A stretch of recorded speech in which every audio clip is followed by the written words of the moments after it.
রাজ্য গ্রামীণ জীবিকা মিশন এবং উত্তর দিনাজপুর জেলা গ্রামীণ উন্নয়ন মিশনের ব্যবস্থাপনায় এবং জেলা প্রশাসনের পরিচালনায় চাকুলিয়ার কানকিতে জেলা সৃষ্টিশ্রী মেলা 2024-2025 সূচনা হলো বুধবার।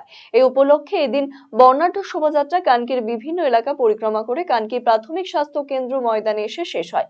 সেখানে মেলার সূচনা অনুষ্ঠানে উপস্থিত ছিলেন রাজ্যের মন্ত্রী গোলাম রব্বানী, জেলা পরিষদ সভাধিপতি পম্পা পাল, জেলা শাসক সুরেন্দ্র কুমার মিনা, বিধায়ক গৌতম পাল, বিধায়ক মিনহাজুল আরফিন আজাদ, ইসলামপুরের পুরো চেয়ারম্যান কানাইলাল আগরওয়াল সহ অন্যান্যরা। মূলত 4 দিন ব্যাপী এই মেলায় নানান হস্তশিল্প এবং পোশাক সহ বিভিন্ন সামগ্রী নিয়ে উপস্থিত হয়েছে স্বনির্ভর গোষ্ঠীর সদস্যরা। প্রায় 53টি স্টল রয়েছে এখানে। বিভিন্ন সরকারি প্রকল্পের প্রচারমূলক স্টলও রয়েছে মেলায়।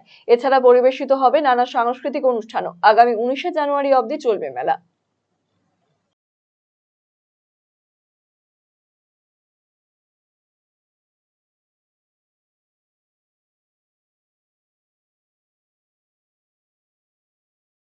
অংশগ্রহণ করে সরস মেলা আছে। কয়েকদিন আগে আমরা ইসলামপুরে বাংলা আমাদের গর্ব, সেখানেও সেলফ হেল্প গ্রুপ আপনারা অংশগ্রহণ করেছিলেন।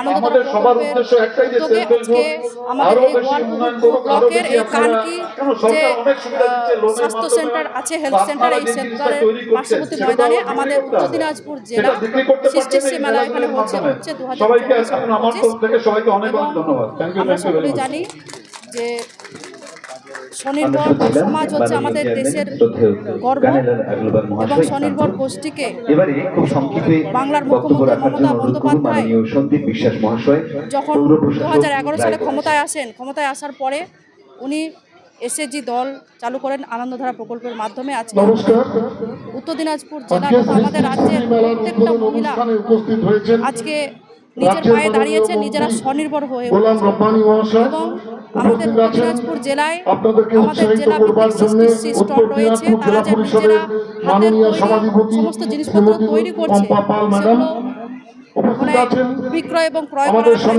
করে দিয়েছে। প্রত্যেকটা ব্লকে আমাদের সৃষ্টিশ্রী স্টল রয়েছে। আমাদের অঞ্চলে সৃষ্টিশ্রী স্টল আমাদের হচ্ছে এবং আমাদের জেলা ভিত্তিক প্রায় বছরে 7 থেকে 8টা মেলা হয় এবং এই স্টলগুলো অন্যান্য জেলাগুলোতেও যায়। তাই আমি আমাদের উত্তর দিনাজপুর জেলার সমস্ত হস্তশিল্পীদের পক্ষ থেকে বাংলার মুখ্যমন্ত্রী মমতা বন্দ্যোপাধ্যায়কে অনেক অনেক ধন্যবাদ জানাই, কৃতজ্ঞতা জানাই। এইভাবে মানুষের পাশে দাঁড়া, বিশেষ করে মহিলাদের এইভাবে আগলে রাখার জন্য।